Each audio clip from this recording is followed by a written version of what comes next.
Okay. Okay, I'm recording now, so let's make a formal introduction for our listener. Good afternoon, Manuel. My name is Claudio. I'm calling you from Washington, D.C. From the studio in Fairfax City. We are very humble and grateful that Manuel Göttsching accepted our invitation to our show. Manuel, welcome to the show. Yeah, thank you. Welcome. So let's go with the beginning. This has been a weird year for everybody with the COVID, the pandemic. You know, some countries are better than others, and so on and so forth. How's the COVID has affected your sanity, your ability to go out, the inability to, play shows, that kind of stuff? How it's affecting you? Well, in general, it's not that bad because it's mostly affecting only the concerts.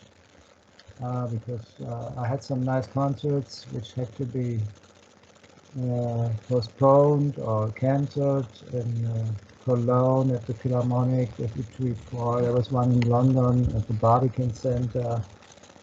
That should have been the first time performing New Age of Earth music, from the entire album. I never did that. I just played parts of it. And so, yeah, that's not happening.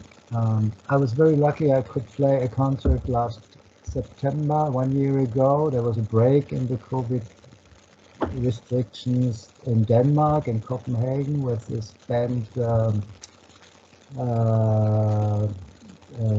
Circlen, that are 6 guitar players, and we performed the inventions for electric guitar. It was really great, and they were all very happy and really excited that we came, and so it was nice. You know?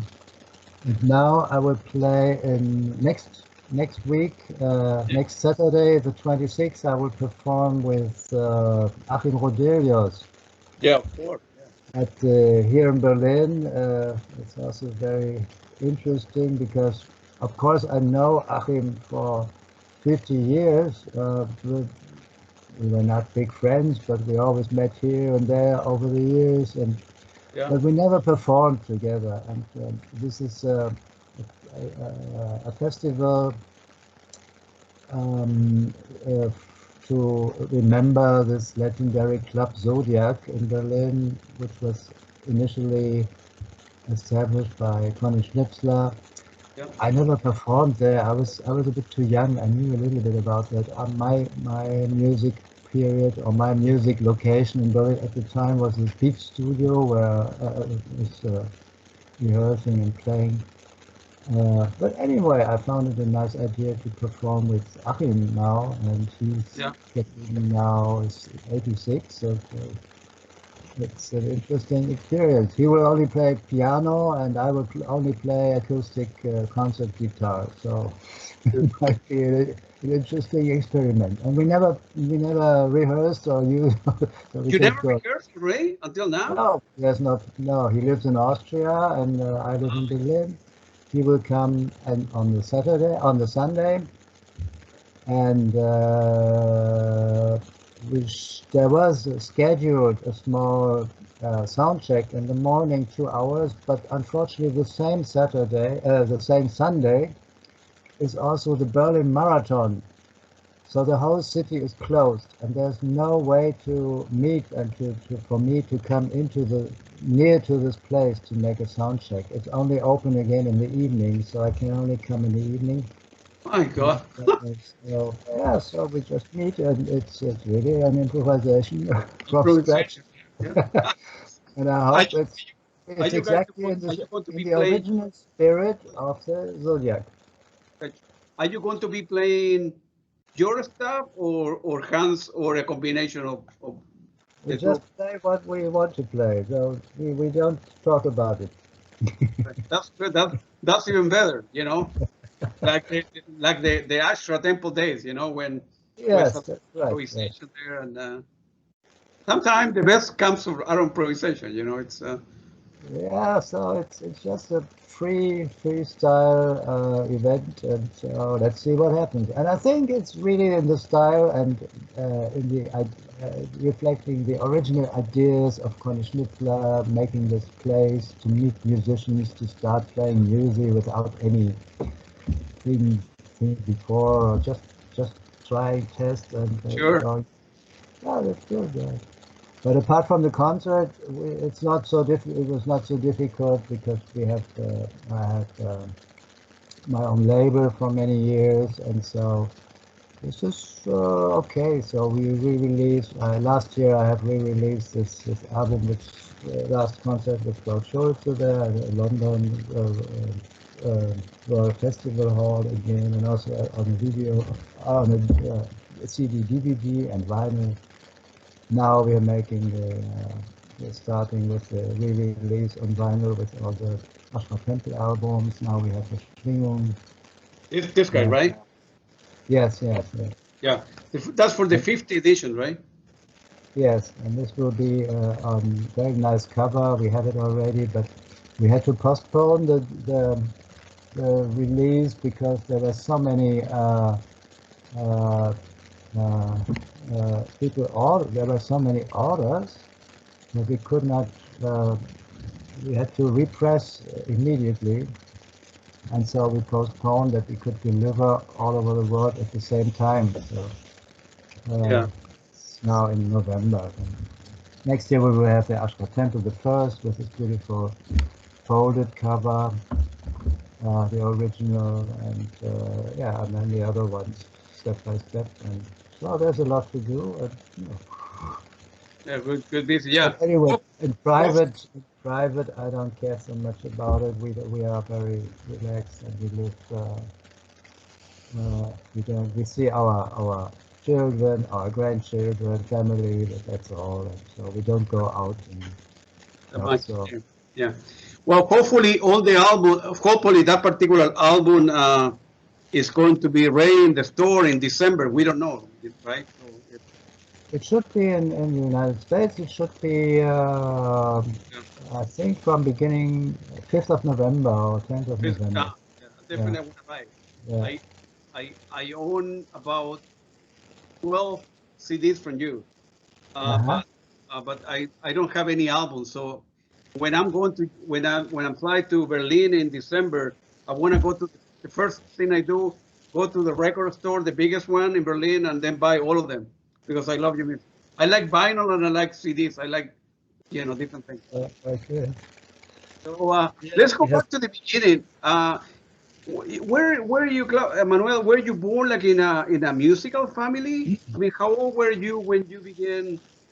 I don't know, playing piano or taking guitar lessons.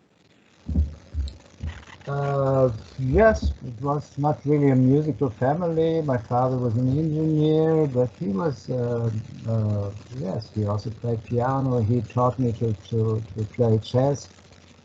Yeah. Funny.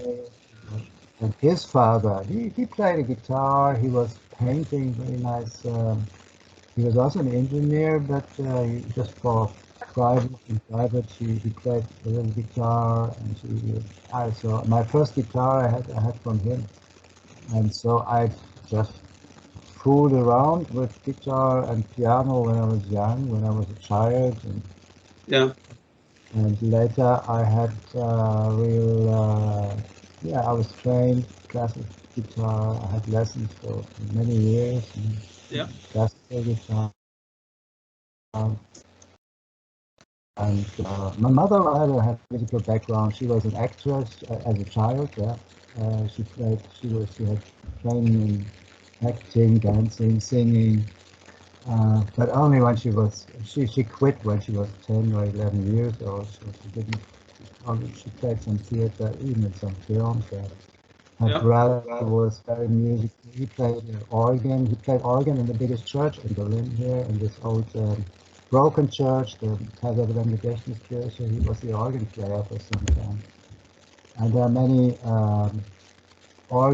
church organ players, theological trained or theological in the family of my mother. my mother loved operas, and we went to cinema, we went to theaters and to see, and so I became, I learned to know about Verdi, Puccini, Rossini, all these Italian operas, French operas. Yeah. Wow. Good for you. Yeah. But I also like pop music. Pop music. The term pop music was not existing at the time. It was rock. Oh, yeah. Rock and roll, yeah, no rock music, it was rock and roll, and then it was later, it was beat music, that was the 60s. And for me, the biggest influence in popular music were, of course, the 60s, when I grew up, when I was a teenager, and I heard a lot of soul music and blues, and rhythm and blues, and of course the early Rolling Stones, Beatles, this type, and so it was a lot of 60s music. And we had a good radio station in Berlin because West Berlin was had radio stations from the Allied forces. There was an American radio, there was a British radio, a French radio station, and the German radio stations, they were not playing very interesting music. They were playing mostly German style Schlager, or they were covering a lot of music with radio orchestras, jazz orchestras. There was still a lot of jazz, big jazz orchestras. And of course, for the young people, it was not really attractive. So we listened to radios abroad. And yeah, that was slowly my training, my ear training. Well, which one was your? Did you were involved in any band before the Ash Ra Tempel? When you were in the gymnasium with some friend, I believe that you. Oh yeah,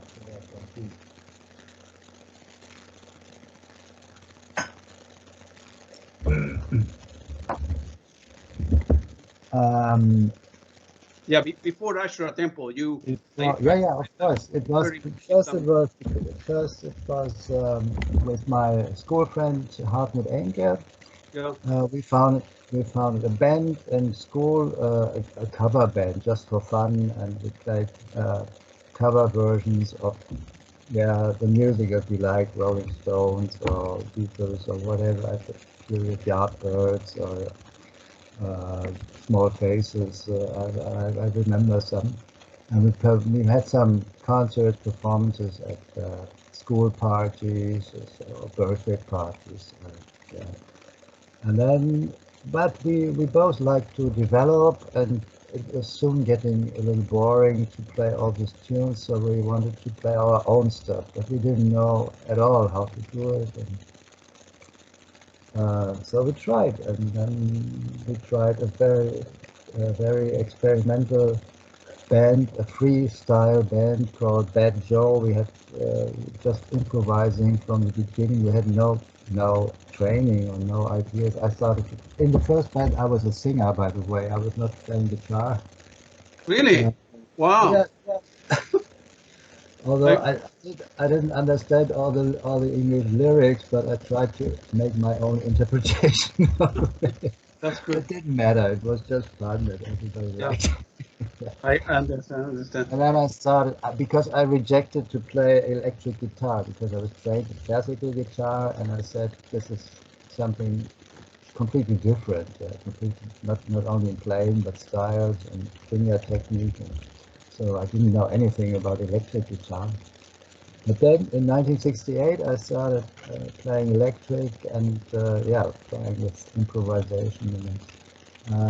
And then we switched a little to make a little, to get a little more into composition or into structure, into music, not only making a lot of noise, but trying to bring it into some forms. We all liked blues very much. We were influenced by English blues musicians, the blues breakers from Mayle, and all these guitar players, Mick Taylor and Clapton, of course, later Cream.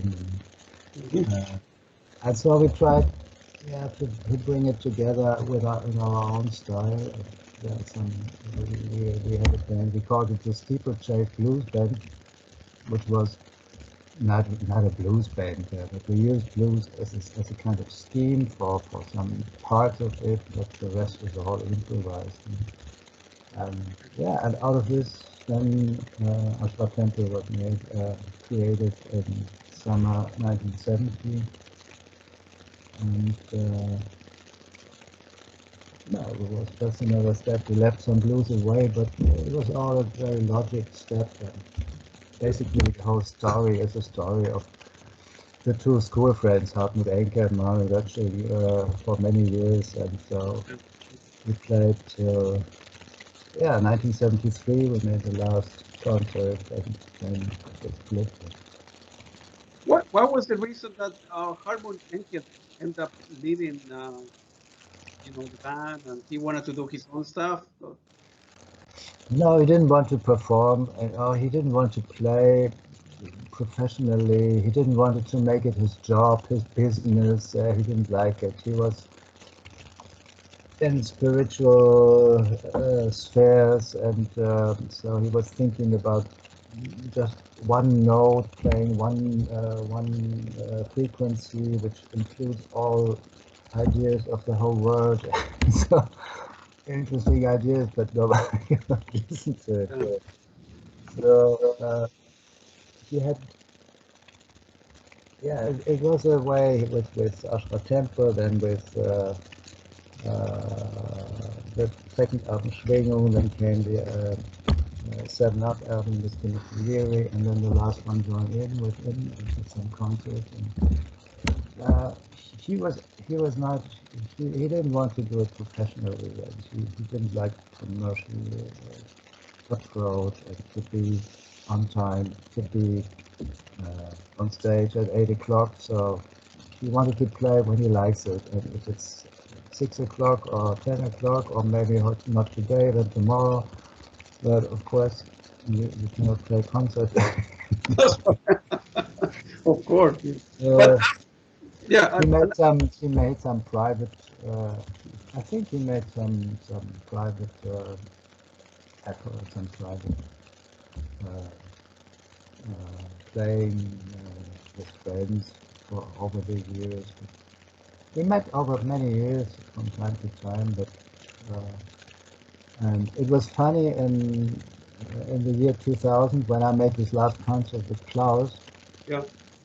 We were both thinking of maybe inviting Harmut to join us, but we were both, we thought it's really not possible, because we would just having to look after him for every second and be very anxious and very, and I think he wouldn't have done it. He would have said yes, but next day he would have forgotten it. Yeah, you cannot run, a company or a business like that. But in a way, after But that he was period, okay with it. He liked it.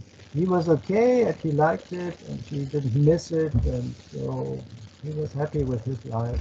He was free, and so he really went out of the normal rules of society, so as far as possible. And so okay. So many people call him he's not insane, but I never thought so. He just was consequently doing his life how he wanted it. sure. But after a period of Ash Ra Tempel, right, that gave you the opportunity to begin playing on your own, and you produce fantastic music, so it was a period for you to go on your own and begin doing your own thing with the guitar and then with the keyboards. And so it's that way it was a good opportunity for you to play your own thing and develop other, more on the guitar and more on the. In the beginning, I was very. I found it very sad to have this to lose this band, because I always liked to play in a group, and like this atmosphere, like this being together and playing, and so for me the band was very important. So, but and I tried to continue with it with other musicians, but it was difficult and was so it was not the original anymore, and so it was more that I became the boss and the others were the members of the group, like an orchestra. Yes. Or I was the chief, and the others were my musicians. So it was not a balanced group of old friends. So, and then I decided, yeah, I'd try something on my own, or solo. And I was at the time I was influenced by early American minimal music musicians like Terry Riley and Big Glass, T5. There was especially Terry Riley. I think I've seen him, or I heard some of his early records, Rainbow and Bird Air. And he was also performing in Berlin in the beginning of the 70s. And I was really fascinated how he played with very little equipment, just with an electric organ and then with some tape delays, and how he managed to make all these patterns and airs, and so because he was just a great player, or he still is. And so I thought, well, that's maybe something I can, yeah, I'm a guitar player, so maybe I should try that with a guitar, yeah. And that was the idea with the inventions for electric guitar and this minimal pattern-like composition. And the other one was that I just used the guitar as the only sound source. So every sound is produced just with one guitar. And my first production, I found it at my first small solo studio. It was a small production. I got from my company, I got a 4-track recorder and a 2-track recorder.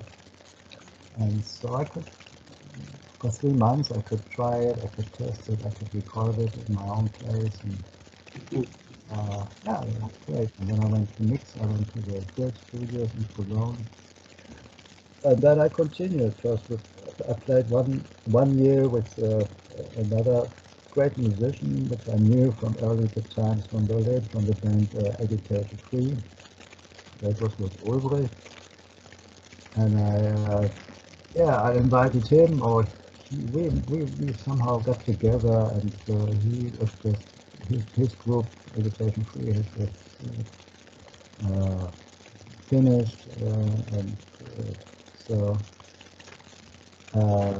we played for 1 year, we played quite a lot of concerts in France and England, in the style of inventions, but also exploring it a little bit further. And then again, I made the next solo album that I quit nearly from the guitar. I started keyboards, composing for keyboards, and starting with synthesizer. This was New Age of Earth. Yeah, so it went step by step.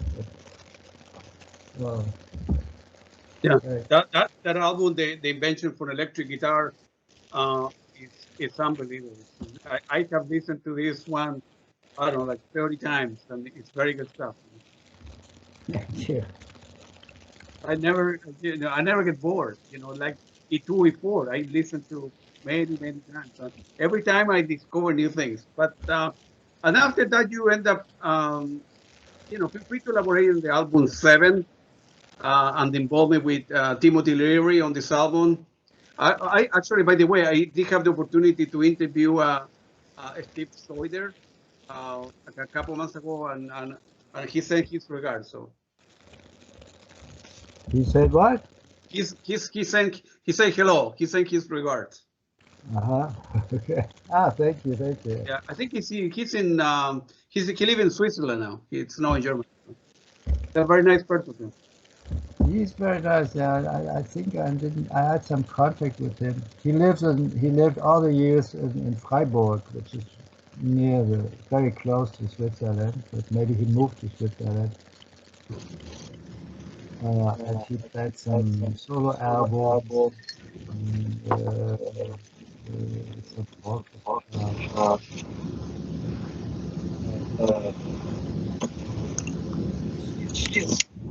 Yes, actually a trained organ player. I found out, classic organ player. So I didn't know that at the time.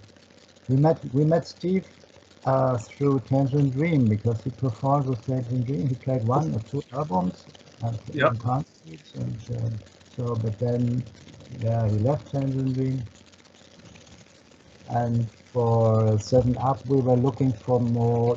It was again Hartmut and me, the band, yeah, so, and we were looking for more bigger set for more musicians to have a bigger band, to have a bigger lineup with some singers and yeah, Steve and organ, another drummer, and so. And yeah, but we only played this. We only recorded this album and we never played any concerts with him. You got to. And I noticed that in the invention for electric guitar is a lot more uh, structure, structure composition, as compared to the period with Ash Ra Tempel, where they were more free spirit. Do you like doing having like a more structure or a base so you can go around that, or you prefer to be more free spirit like the Ash Ra Temple days? Is you prefer one over the other, or you like? No, I like both. It depends on the situation, or it depends on yeah, what. No, I like. I did really very structured propositions, like for example, on New Age of Earth, the title Sun Ring. There's nearly every note is composed very strictly. Yeah. And yeah, it depends sometimes. And I like structures like the invention, which is, well, there's a basic structure, but there's room to improvise. So this is also what impressed me with minimalists like Riley or Reich, that they have a basic structure, but they can always vary, or the patterns can vary, so it's not a complete score in this way. I like both. Yeah, but I also like sometimes, as I said before, I like now the idea of playing with Achim piano, guitar, Sure. without everything. Yeah. The album, the new age is beautiful. It's all your stuff is very good, man. Yeah. I've been following your music for many years now, Manuel. So I'm happy that how you end up. Yeah, with New Age of Earth, I was a bit. I had enough of guitar, so I tried to switch a little bit, and I tried to switch a little bit to playing keyboard, because with keyboard on the keys or on the piano, Yeah. you get different ideas in composing notes than on the guitar. It's a different technical system. And what I also like is the introduction of synthesizer sounds, because it gives you more variety also in performing it or recording instruments or different instruments. I never liked what later became very popular. I never wanted to imitate orchestras or to imitate instruments. I like this kind of old stuff, string ensembles, or pianos. They don't sound really like a piano, but they sound somehow electronic, but it's something special. So it's a special sound. Or what I also like is to produce something that you cannot do with another instrument. So produce, for example, what I played on the second side of Night Dust of New Age of Earth, the second side. In the beginning, there's a solo of an EMS synthesizer, which is just a tone from the from an oscillator which moves up and down. So this is nothing you could ever write into a score, or there's no other instrument how they can play something like this. And that's what I like to try out. So I was always experimenting, and I never wanted to. I always tried to make with the next album something different. That was the next one was then Blackout, so I was influenced by again by yes, a bit more by the popular music, and I came back to the guitar, and I wanted to have more guitars again. So, I got you, got you. How did you end up meeting Klaus Schulze, and then your feeling about playing live with him? I know he's not doing very well, you know, Klaus. So yeah, no, he completely retired in a way. He doesn't perform anymore. Yeah, but at the time it was good. I mean, we stayed. I liked it that we stayed somehow in contact. I mean, I was. Yeah, I found it sad in the beginning because he was really a fantastic drummer for the original Ash Ra Tempel. So I liked that especially. But I understood that he wanted to go on and to develop more, not always playing drums. He wanted to play electronic and composition and different things. So I understood. But we stayed in contact, and so we met. Yeah, he invited me for some concerts in the 80s. But I was with the tour with him, and I played on some of his albums. And so last concert, I invited him for this concert at the Royal Festival Hall, which was managed by Julian Cove, and he asked me if I would like to perform something. And Julian had written this legendary book, Krautrock Sampler, and so he was very fond of very early Ash Ra Tempel, so I thought it's a good idea. Maybe I asked Klaus if he would like to join me and perform again under the name Ash Ra Tempel. And he agreed. That was the last time. We were in contact afterwards, but it never happened. Another concert. Yeah, so, but it was always nice to play with him.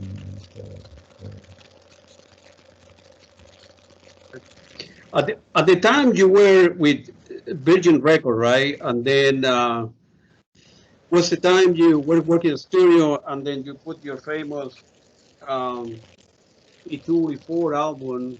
And then, by the way, this is the only version that I found live. I don't think there are not many recorded on E2, E4 live. I think that's the only one. I ended up buying that in Tokyo, in Japan. So you end up leaving, feel free to tell the story. You end up leaving Virgin Record. I think you have a contract with them, and then you put E2, E4 together. You know, you went to talk to his boss. And I think he thought, oh man, this is an unbelievable album, and you decided not to release it with them and wait for a while, right? yeah. Yeah. By the way, to the versions you showed, the original. There's the original. This other version that you have. This is with an orchestra. Oh, I don't have. Yeah, I only have this one, the original, right? And then the one live. Is there in Germany another one with an orchestra? This is not. This is with an orchestra performance. It's a 10 or 12 piece orchestra in Berlin. Yeah. A performance, which is very special because it's a kind of acoustic version. Yeah, it's with classical. I got you. I understand. Yeah, yeah.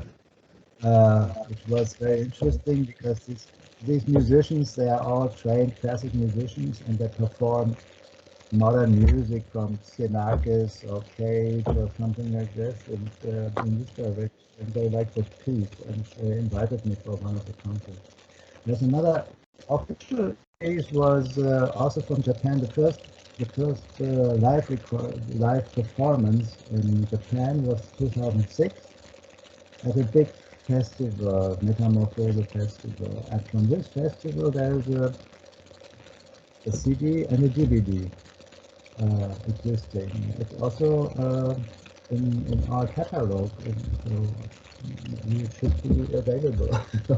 Oh, maybe I need to get it. Okay, I will need to go to the website. Yes, yes. I can send you one. Yeah, I'll give you one when you come to Berlin. Yeah, when I can, we will. Yeah, we will. Yeah, definitely. And so you went. So after when you put each Yes, I had together, this version. I had 4 albums, like the yeah, New Age. Well, New Age of Earth was first not on Virgin. It was released in France on a very small label, yeah, but very, very successful. And because of this success, I got a huge contract with Virgin worldwide. And then Virgin re-released the New Age with a different cover on Virgin worldwide. And then I made the second one, Blackout. And then I performed again with Ulrich and Harald Großkopf under the name Ash Ra. We made 2 albums, Correlations and Derivations, 1979 and 1980. And so the contract was, the contract with Virgin was with an option. And when I had the EP4 was in the beginning, it was not intended or not really recorded to be my next album. yeah. It was just one of many, many sessions I played in my studio for many years. And yeah, and, wow, it was great. And everybody said, wow, you must release it. So I said, yes, okay. Initially, I wanted to make a different composition for my next solo album. So, but then I had this tape and thought, wow, it's not so bad. Maybe I should try it. So I went to Virgin Records, but Virgin had become so huge, so big company. In the beginning, they were small, independent English company for very independent music. They had a lot of reggae music. They had electronic electronic music. They had also this kind of house, Street Village, and some Hattrick and the North, so some psychedelic groups from English countries in the English outside from London. And so within years, they became so really a very big company for commercial company for chart music. They had big success with Human League and Orchestra Maneuver with this new electronic or new wave. It was called a new wave in London. And then they released Boy George and later. So they were really indifferent. So I could not imagine that they were really interested in music like EP4, a piece of 2 chords for 60 minutes, and which he could not even put it on a record really because it's too long and hard to make it. So I think they would have bought it from me for some advance, and then it would have disappeared somewhere. Never had seen the writing. And I went to see Richard Branson. It was funny because he just had his new baby on his arm. And he wanted to listen some short, really bit to it. And I played him a small MC cassette. At the time, we always had cassettes, a small MC cassette. And the baby fell asleep. It was really and then he said to me these nice words that, Manuel, you can make a fortune with this music. I said, okay. So I took the tape and went back to Berlin and thought maybe some other time or maybe some other place. And then it was by accident, and 2 years later, that Klaus Schulze, that he came. He was quite often in Berlin at the time because he had connections and so many friends. And he told me that he wanted to establish a new label, but he had sold his first label, the team, which had to become a very big label, and it was too much for him. He didn't want it anymore. So he wanted to create a new, very small label, that was the name Team. And he asked me if I would join, because we can get some of my music. And then I remembered the E34 or the tape, and then it was released very small, very low, on a very low level, and it increased over the years. It got bigger, rather always increasing. That's right. It would Becoming have an been, effort. yeah, it would have been impossible to anticipate the success that album that is sit in your hard drive for a couple of years before Klaus Schulze took over, and now I heard other interview where that it plays on discos and it play in New York, and you say, wow, that could It's an have old been, story that in the beginning it was in Germany or here in Berlin. I got very, very bad reviews that I missed everything in the development. I should better listen to the Depeche Mode. They know the modern electronic. Nothing against the Depeche Mode, but this is something very different. And funny is that many years later I found out that the manager, or later the record chief of the Depeche Mode, she was at our Ash Ra concert in Regent's Park in 1977. wow. He was very attracted by the music, maybe not by our music, but by the style to play with drums, some sequences, synthesizers, so there was an influence. Yeah. But funny thing about E34 is also the title or the name E34. I had before I had the music. It came up to me one day when I was thinking only about one part is from the chess game, this opening, the most popular opening from a chess game, is E34. That's right. But there was also a relation. My first experience with computers. I had a small Apple personal computer, and I was trying to program it and to make my own program, to write programs in this language, BASIC, and then machine language. Then you get used to hexadecimal systems, which count not only to 10 but to 16 with letters A, B, C, D, E, F. And I make combinations of letters and then name little programs with this letter and number. This was the second, and the third was taken from the first Star Wars film that's out, and I've seen it. And there was this little robot called R2D2. So this is also a combination of letter and number. And it's a robot, but it's also a program. Sure. So I thought E34 is a great title, so but maybe one day I have a nice music, and then I call it E34.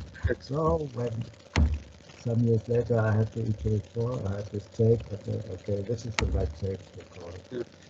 So you mentioned that. Other way, it's most of the time it's the other way around. You have some music, great music, and then you think, oh, but I have to find a name for the music. Yeah, that's right. Yeah. What do I call this music? So you mentioned before that, although for all of us, E2, E4 is very important. For you was one of many, right? That you were at the time. Are there others? I mean, at the time you put E2, E4, you did have many other records. I mean, many other recordings, right? And you went to Virgin and you showed them. If they're well, maybe your hard drive or your computer, you might have other treasures that nobody in the world has seen it. Or no? Yeah. You No, go back to the old stuff and listen to. Yes, sometimes, yes. Well, yes, I still have some, or quite a few in my archives. I had released in the 90s the six CDs, the private tape. Yeah, this guy. Yeah. That's the best of. That's a double. This is the best of the other four. There's a series of six. They are two, and then the best. The other are very hard to get. Yeah, that was a limited edition, and it was That was, sold yeah. out after some months, and so we never made it again. This is But, very good stuff. Very good stuff. I need to yeah, get all the I other want one. to re-release that too. Yeah, so Yeah. this is still out of print, and this is one of the next that I will make that we will make on my label. I have Yeah. some additional, and there's also there were on the original. There are some original concept recordings with Klaus and Harmut and me, Yeah. and I still have the original tapes, and I want to make also a series of these 5 or 6 concerts, original Ash Ra Tempel from 1970 or 71. Wow. Uh, Have you ever played here in the United States, Manuel, or not? Have you played yes, here yes, I performed in 2008 in New York. in New York, right? Yeah. Yes, I was invited for a festival which was also celebrating minimal music, uh, and this was at the Lincoln Center, open air, outdoors. There were about 10,000 people, 9,000 or 10,000 people in the rain, and it was. Uh,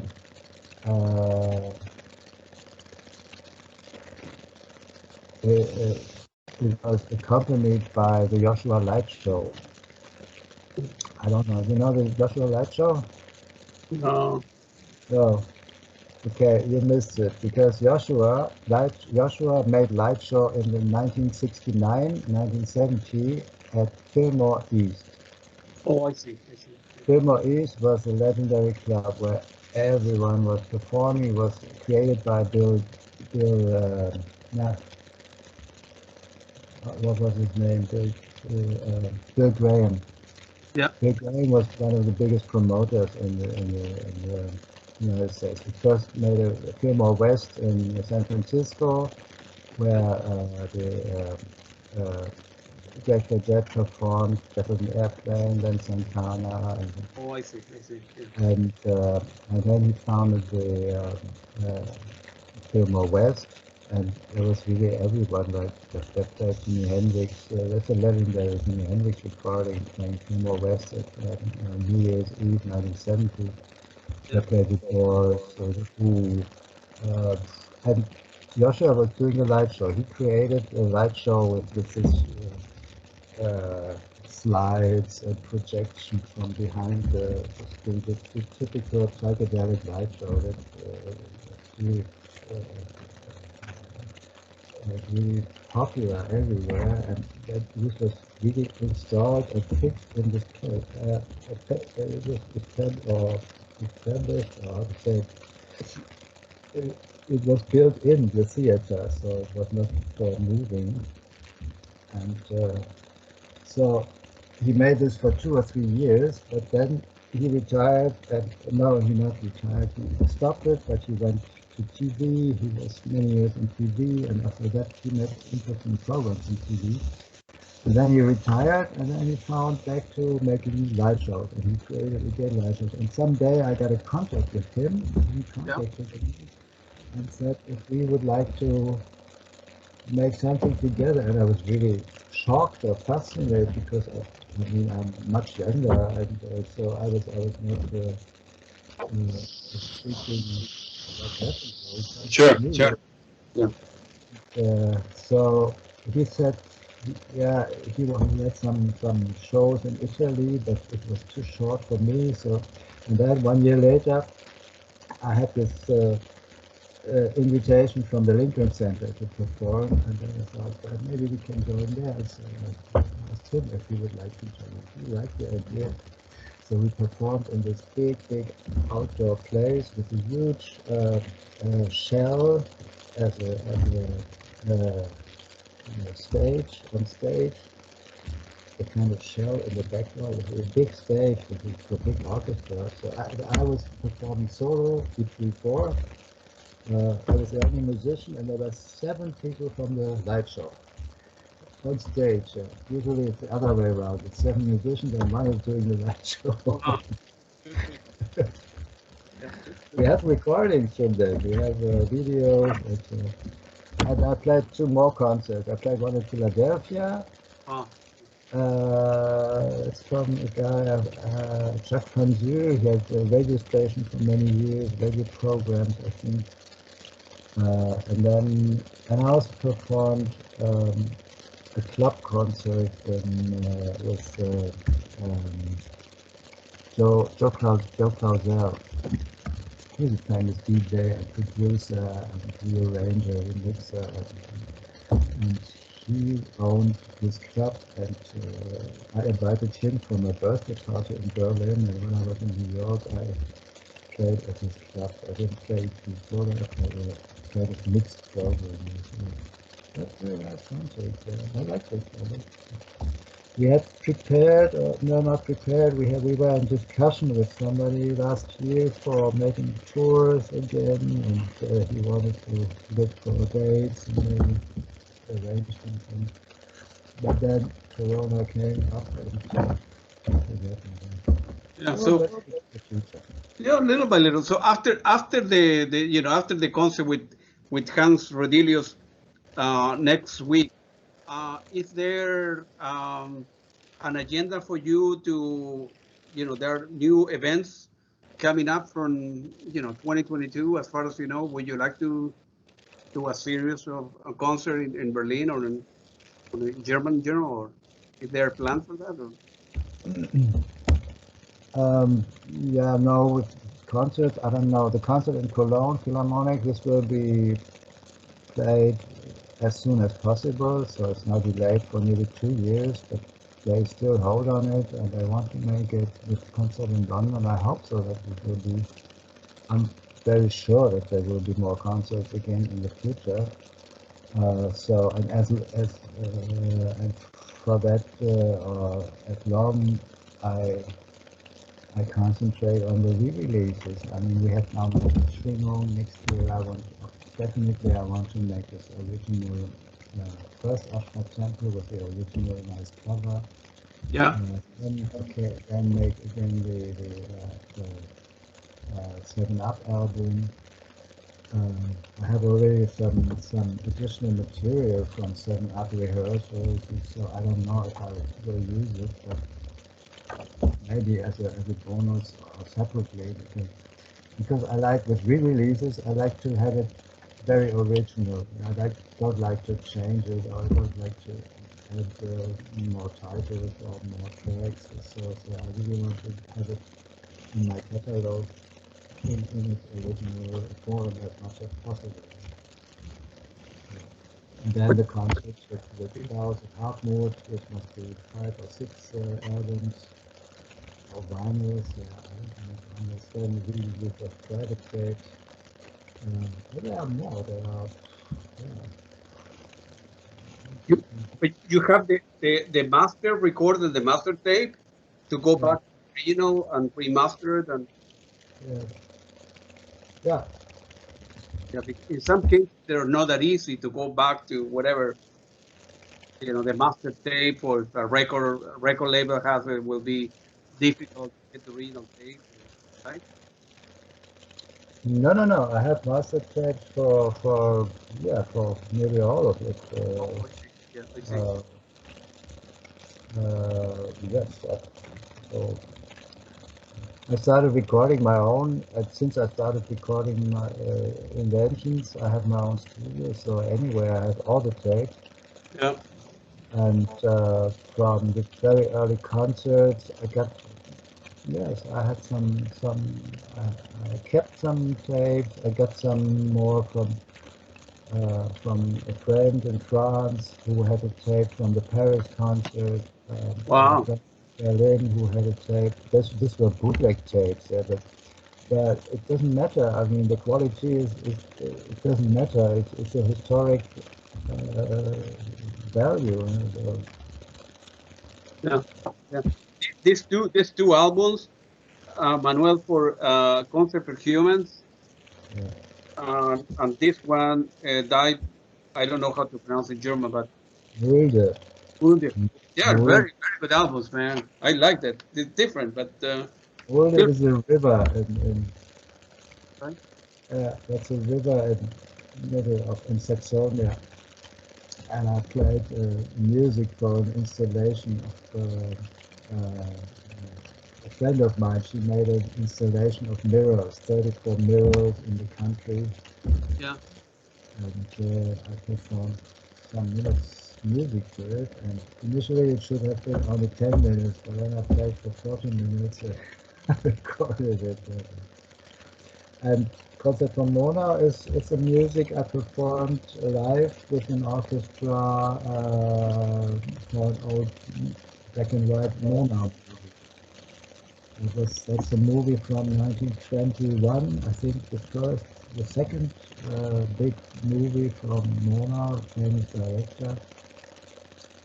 Uh, and there was no score, it's a kind of criminal story called The Haunted Castle, in English title. And it's a funny story, and so I was interested because my wife was doing films for many years, and she's a producer, director, and she'd made films about history, German history, but also about music. Yeah. And she had made a film about one of the last survivors, or the last silent movie pianist who was still alive some years ago, who originally played in the 1920s with silent movies. And he began to play again when he was 60, 70 years old, and he still played when he was 105. He was Yeah. still accompanying live performances of movies, and great. Now he died, but she made a film about him, a documentary. Wow. And this was interesting to hear because he was also only improvising. There were no scores, so he just played the pictures, what he saw, what he has seen on the screen, the situation or the atmosphere. So he just played like this. He just started playing. Yeah. I liked it. Good. But, You, your wife told me that you were. I never told you, Manuel, but I was born in Chile, and I came to the United States to study, and I ended up staying here. And your wife told me that you some years ago you guys were in Chile at the Goethe Institute. I think she was presenting some of her films there, and yeah, people in Latin America they love your music, and they love electronic music, and Tangerine Dream and Klaus Schulze and Peter Baumann and all that. In Latin America, a lot of people like electronic music. It's yeah, unbelievable. If you go there, they will keep you for a week. You will play every night, Monday, Tuesday, Wednesday, and people will not get bored. You can do 7 gigs in a row and then go to Argentina, go to. So yeah. you have any memories from the trip in Chile? Yes, I have. From Chile, I have. Yes, it was very nice. Even I was showing the Garros Carousel at the Goethe Institute. Mhm. Then we were traveling around, and I had some contacts there already from the 1970s. There were fans sending me letters and asking, and I was sending them some records and so on. So I had some contacts there, and even I had some private contacts. So we went very up to the north to Iquique, Yeah. Yeah. and then back through the uh, Atacama Desert, Yeah. and very interesting. And then to the south, we took a train to Temuco. Yeah. Wow. Yeah, very good. I don't remember. And then really to the south to Punta Arenas, Wow. Puerto Impressive. Montt. So we had all the 3,000 kilometers, all the coastline. And it was really interesting. And we stayed about 3 weeks or 4 weeks. And we are still friends with the girl at the time who worked at the Goethe Institute. Yeah. She married a diplomat, a Chilean, and they have children. And we sometimes meet, and they invited us to he's with Italy, and he was in Vietnam, and he's a Chilean ambassador. I got you. Yeah. In Chile, there is a big German community in the south of Chile. There are about 10,000 families. That means so. My family ancestors came from Munich. So my mother's last name is Hoferberg. So in 1882, there was a big migration from Germany to the south of Chile, and Italians went to Argentina. So in the south of Chile is right now about, I don't know, maybe 10,000 families. So there are many schools that are, talk German. The kids learn Spanish at home, but it's their school in German. So it's a big, a very big German.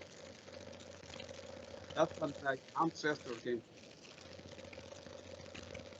One of the other reasons that I want to go to Germany is that, I want to visit you and all the other musicians I interview in Germany, but I always go to Munich to see the grave where my ancestors came from. So Yes, of course. Yeah, great. Yeah.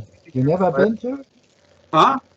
You never been to Munich before? Oh no, I have been a couple of times. Yeah, in Berlin, never. I've been in Dusseldorf, in Cologne, in Munich. Never in Berlin. Never in Berlin. And Berlin, I would go crazy with all because all the beginning of electronic music probably started there in Berlin. So Yeah. yeah. And, Yeah, you know that from this studio, beat studio, electronic beat studio, I and saw the name, right? It's still there? Exists still? no. But there was a effort to make a plate. Uh, It's still a school, and they mounted a plate on yeah. outside of the school. Here was the beat studio where Tangerine, Ash Ra Tempel, Klaus Schulze. This was initiated by some people, very nice, and so we had unfortunately it was not possible to have a big party because of Corona. It was last December. Uh, I think you can see that when you go to my website. I think it should be there under the news. So it was 1 year ago or something. Okay. So it's still it was not existing, but it was a nice event because the former leader or teacher at the speech studio, he's still alive. He lives in Switzerland. He was not coming, but he has sent a video message, and very nice. Thomas Kessler. Gotcha. Greenwich has sent a video message with Ulrich was there. Oh, it was nice. You can see that. Have you the people that you play with Tangerine Dream on the Real Make? Have you ever played with Edgar Froese? I mean, besides Klaus Schulze, have you ever played with Edgar Froese or Peter Baumann or Ulrich Schnauz or any of them? Any of them? No, no. Have you? No. No, I mean Edgar was not 10 years older than me, so it was a different thing, and he had his group, and I mean we were quite often, we met quite often in the beginning because we were both in this beat studio, and then we were of course with the same record company or music production. So we met at meetings and in studios, and yes, but we never performed. We performed separately. We played this the concert in Paris. The first concert was in Paris. Yeah. We played Ash Ra Tempel, Tangerine, and Klaus Schulze solo. So we all met there. Yeah. And I also knew Baumann, of course, and I knew very well Christoph Franke, who played many years with Edgar. Yeah. Before he moved. Yeah, we had some nice meetings, and I knew him from his initial band Agitation 3. He was a drummer in the beginning of the band Agitation 3. Yeah. They were kind of schoolmate. Gotcha. So you, how we doing on time? You still have another couple minutes, or? Yeah, okay. Get your coffee, get your water, yeah.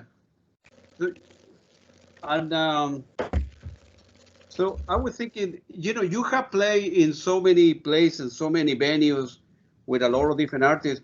Is any particular concert that you look back in your life, Manuel, and you say, man, that concert in London was the best time I ever played because the music was great, the atmosphere was great. Is any particular memory of, if you can pick one or two concerts that you have done, probably. Yeah, it's just many concerts. For example, one concert I remember very well, I like very much, was my first solo concert when I performed, when I had released New Age of Earth in France in 1976. I was invited for a tour, and this was my first tour that I played solo on stage, so without a band.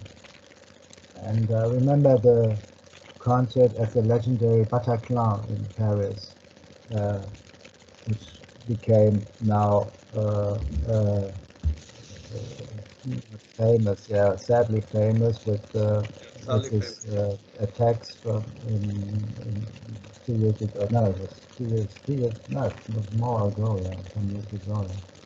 And I remember this concert because it was really nice, and the audience was so enthusiastic about this, and I couldn't believe it. I had such a long applause, and so I couldn't believe it. I remember that. It was nice.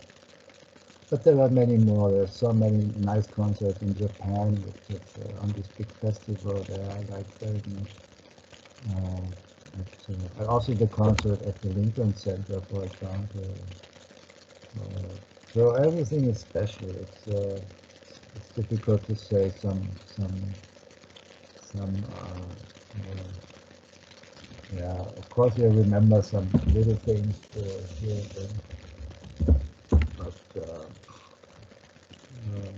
I don't know. There's so many concerts now. I've played many concerts in the last years again. So this is, I had not so many concerts in the 1980s and 1990s. Yeah, I have never seen you playing live, so I know your music from the records, obviously, but hopefully one day I will have the opportunity to see you playing live. In December or next year. I plan to go many times to Germany in the next year, so hopefully I will see you live one day. And yeah, of course, somewhere maybe. you need to keep on playing. Don't retire, Manuel. You have many years in front of you and many people all over the world that love your music, man. So the corona will go away hopefully soon, and then you can enjoy re-releasing your albums and playing live and playing with a lot of great people. There are so many great musicians in Germany as well, like yourself. I mean, they gotta for people that like electronic music. No, definitely I will. Your wife need to keep you healthy so you can keep forever. I need to talk to the governor of Berlin and make a statue of Manuel Göttsching with the E2, E4 playing like that with the hand, with the keyboard or something. Good, good. Well, it was very, it was very nice talking to you.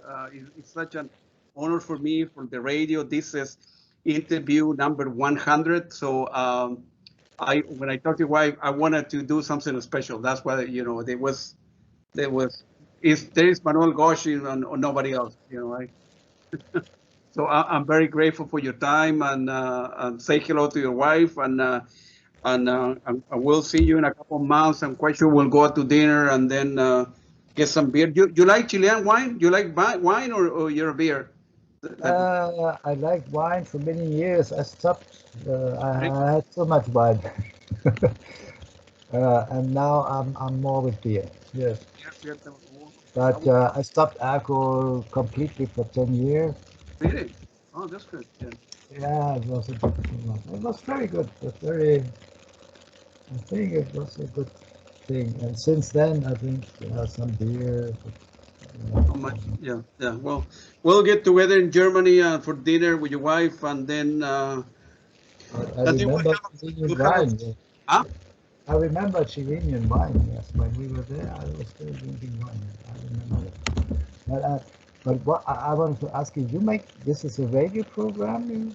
Yeah. So I began doing during the pandemic in September last year. I opened one radio about soft rock. Then I opened another radio in jazz and rock. Then I opened an electronic music radio. And then I began for the jazz and rock, I began doing interviews.